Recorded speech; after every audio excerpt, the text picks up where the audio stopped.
दोस्तों, प्रभु श्री राम के जीवन पर अनेकों रामायण लिखी गई, जिसमें प्रमुख है वाल्मीकि रामायण, श्री रामचरितमानस, कदम रामायण, अद्भुत रामायण और आनंद रामायण। लेकिन क्या आप जानते हैं, अपने आराध्य प्रभु श्री राम को समर्पित एक रामायण स्वयं हनुमान जी ने लिखी थी, जिसे हनुमद रामायण के नाम से जाना जाता है। इसे ही प्रथम रामायण होने का गौरव प्राप्त है। लेकिन स्वयं हनुमान जी ने ही अपनी उस रामायण को समुद्र में फेंक दिया था। लेकिन उन्होंने क्यों किया, ऐसा क्यों किया, आइए जानते हैं शास्त्रों में वर्णित एक गाथा।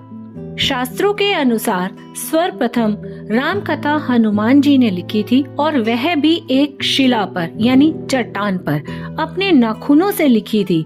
वह राम कथा वाल्मीकि जी की रामायण से भी पहले लिखी गई थी और उसे हनुमद रामायण के नाम से जाना जाता है।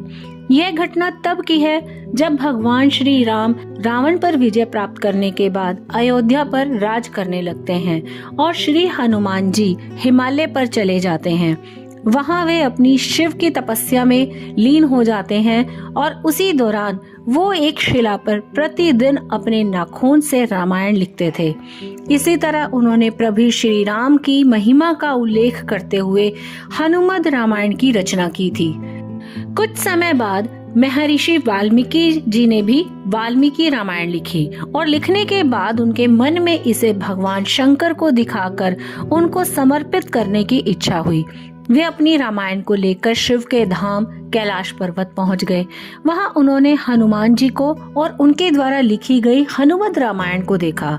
हनुमद रामायण को देखकर वाल्मीकि जी निराश हो गए। वाल्मीकि जी को निराश देखकर हनुमान जी ने उनसे उनकी निराशा का कारण पूछा, तो महर्षि बोले कि उन्होंने बड़े ही कठिन परिश्रम के बाद रामायण लिखी थी, लेकिन आपकी रामायण देखकर लगता है कि अब मेरी रामायण उपेक्षित हो जाएगी, क्योंकि आपने जो लिखा है उसके समक्ष मेरी रामायण तो कुछ भी नहीं है।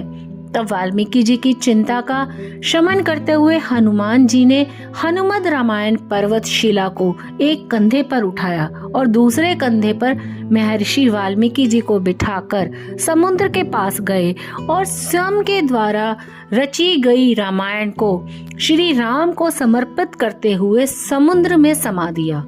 तभी से हनुमान जी द्वारा रची गई हनुमद रामायण अभी तक उपलब्ध नहीं है।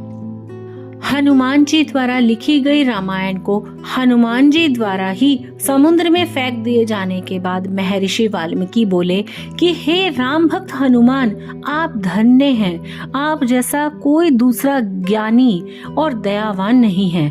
हे हनुमान, आपकी महिमा का गुणगान करने के लिए मुझे एक जन्म और लेना होगा, और मैं वचन देता हूँ कि कलयुग में मैं एक और रामायण लिखने के लिए जन्म लूंगा, और तब मैं यह रामायण आम लोगों की भाषा में लिखूंगा। तभी से माना जाता है कि रामचरितमानस के रचयिता गोस्वामी तुलसीदास जी कोई और नहीं बल्कि महर्षि वाल्मीकि जी का ही दूसरा जन्म है। तुलसीदास जी अपनी रामचरितमानस लिखने से पूर्व हनुमान चालीसा लिखकर हनुमान जी का गुणगान करते हैं और हनुमान जी की प्रेरणा से ही फिर वो रामचरितमानस लिखते हैं। माना जाता है कि महाकवि कालिदास जी के समय में एक पटलिका को समुद्र के किनारे पाया गया, जिसे कि एक सार्वजनिक स्थल पर टांग दिया गया ताकि विद्यार्थी उस गूढ़ लिपि को पढ़कर उसका अर्थ निकाल सकें। ऐसा माना जाता है कि कालिदास जी ने उसका अर्थ निकाल लिया था और वो ये भी जान गए थे कि ये पटलिका कोई और नहीं अपितु हनुमान जी द्वारा रचित हनुमद रामायण का ही एक अंश है, जो इस पर्वत शिला से निकलकर जल के साथ प्रवाहित होकर यहाँ पर आ गया है। आज हम महर्षि वाल्मीकि जी की लिखी रामायण पढ़ते हैं तो भाव विभोर हो जाते हैं। उनकी लेखनी का ऐसा छाप है कि रामायण युगों से हर पीढ़ी की सोच में रची बसी है। लेकिन सोचिए, अगर प्रभु राम के जीवन से जुड़े किस्से को उनके प्रिय भक्त हनुमान लिखते तो उसके किस्से कहानियों को कैसा समा बांधते। जिनके रोम रोम में राम बसे हैं, उनके शब्दों में भगवान राम का कैसा खूबसूरत वर्णन होता। उनके लिखे रामायण में कितनी गहराई से भक्ति, प्रेम और भाव जीवित होते। शायद वो भगवान राम को एक किस्से की तरह नहीं बल्कि एक जागृति, एक खूबसूरत महिमा की तरह गढ़ देते। तो हनुमान जी की रामायण में भी वही सब किस्से थे और वो एक हनुमत रामायण के नाम से प्रसिद्ध हुई, लेकिन अफसोस कि हम उसको पढ़ नहीं पाए। तो ये थी एक कहानी राम भक्त हनुमान के द्वारा लिखी गई रामायण, जिसको उन्होंने खुद ही समुद्र में फेंक दिया। अगर आप भी इसी तरह की इंटरेस्टिंग किस्से जानना चाहते हैं तो आप हमारे इस चैनल से जरूर जुड़ें और हमारे इस वीडियो को लाइक और शेयर जरूर करें।